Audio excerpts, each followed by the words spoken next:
You speak as though you're not from this world at all, Lucius observed, regarding the woman with utter awe, as if she were some ethereal being. I'm not, Sonoria replied, softly and gently, as her hands clutched at her heart. Tell me about your world. Lucius breathed, his tone nearly pleading. He wanted to know more, needed to understand this woman he had chosen as his bride. Her gaze flickered away, filling with a pain that made his chest ache, but before she could speak, his father's voice rang out from a distance. What in the fates is going on here? Came the king's angry and authoritative tone. Halting several yards away, the guards surrounded the king on either side to protect him.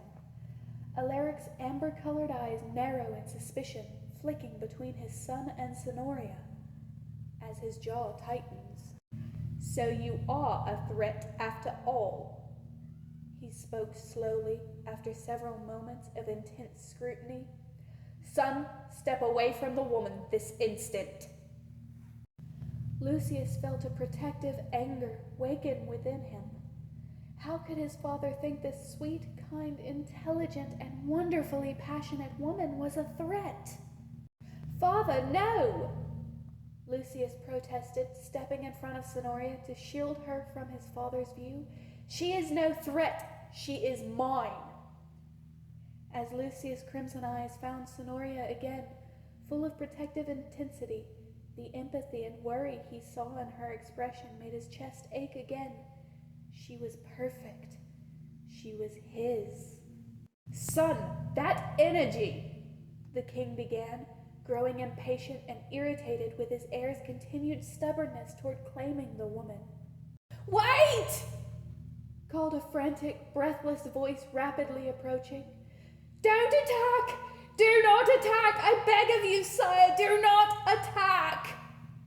Why the blazes not? King Alaric asked incredulously, his anger clearly growing as he turned to see the head of the royal mage guard rushing toward them frantically. The phoenix! The old man wheezed as he screeched to a halt, hands on his knees. That energy, the duality, there is no mistaking it. His ice blue eyes raised to Sonoria in awe. This woman is the prophesied phoenix. There was a round of hushed murmurs, a wave of uncertainty washing over the guards. Meanwhile, Lucius' breath hitched, his gaze bordering on pure awe and devotion. His chosen bride, this woman who had fallen from the sky, was this world's prophesied protector. There were no words to describe what he was feeling in that moment, the world itself feeling as though it had fallen away. Sonoria seemed just as shocked, her gaze flickering between them all as if she'd realized something. You understand what the mage said? King Alaric asked the woman slowly, tone tinged with suspicion. Her chocolate eyes snapped to the king, blinking for a moment as she slowly nodded. To an extent. Explain, the king commanded firmly, his tone leaving no room for argument. There is a story in my world, Sonoria began, her voice laced with a hint of wisdom and awe. A bird who lives a long life, only to burn away to ash.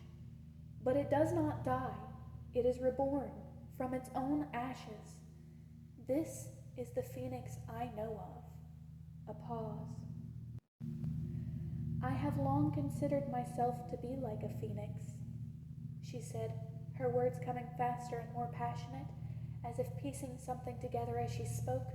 No matter how many times I break, how many times I fall apart and shatter, I always rise stronger, learning from each time. This is by nature, because I do not have the ability to give up like others do. No matter what I do, where I go, what I face, I always heal, and that isn't within my control. It's something I've come to accept about myself. The king and his guards were still struggling to process this information when the old mage spoke up again, his tone bordering on reverent awe. The legend spoke of a phoenix hailing from another realm. The mage said, staring at Sonoria with wide eyes, a warrior who would unite the kingdoms, bringing light and dark together. I never dreamed it would be a woman. Sonoria's mind was obviously racing, her brow furrowed in thought. In all the stories, such a figure usually precedes a war more difficult than any other. She mumbled, rubbing her chin. You are correct. The mage stepped forward eagerly, speaking quickly. Beings unknown rise from the shadows with weapons unlike any we've ever seen, leaving only death and destruction in their wake. But the phoenix leads the kingdoms against them, uniting the people and bringing us to victory. Sonoria's lips moved silently before a realization seems to dawn on her, eyes scanning over every person present. The people here. She breathed, almost in shock. There are no humans in this world, are there? Humans? The king asked warily. What sort of nonsense is that? The woman inhaled sharply, her face seeming to pale as a hand flew to her mouth. She shook her head, quickly regaining her bearings. It isn't nonsense.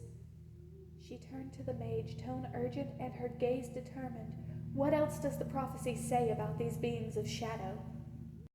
The mage's face twisted with confusion as he thought back to the legend, speaking slowly.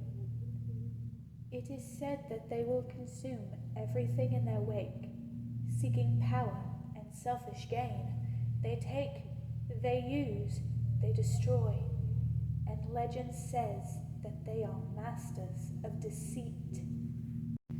The more the mage speaks, the more Sonoria's gaze darkens protectively, clearly understanding exactly what sort of being was described. Humans, she growled, tone full of protective anger and resentment before she began to pace almost restlessly. Those beings were the leaders of my people. They're horrible, depraved beings who will do anything to gain more power. They'll stop at nothing. Spinning to face the king, Prince Lucius, and the guards, her lip curled in resentment. They destroyed my world and forced the magical beings into hiding. The things they've done are sickening, and their technology is terrifyingly advanced. Weapons of mass destruction, tools of mind control. Sure, the medical field is impressive, but only the top tiers of society have access to it. These people are the worst humanity has to offer, and if they're coming here, I won't let them destroy your world, not like they did mine. A silence fell over the area, the only sound being the gentle breeze that almost felt like some kind of foretelling. The king's guards stared at Sonoria in a mixture of shock and horror, the king's expression darkening with something wary and grim. The old mage looked worried. But Lucius? Prince Lucius felt his chest tighten with protectiveness at the thought of Sonoria fighting her own people for the sake of his. His heart swelled with pride, however, his devotion toward her growing with every word. Why should we trust you if these are your people? King Alaric spoke up, his tone low as his amber eyes narrowed in wary suspicion. Lucius felt anger curl in his gut at the very question. Could his father not see that she meant every word?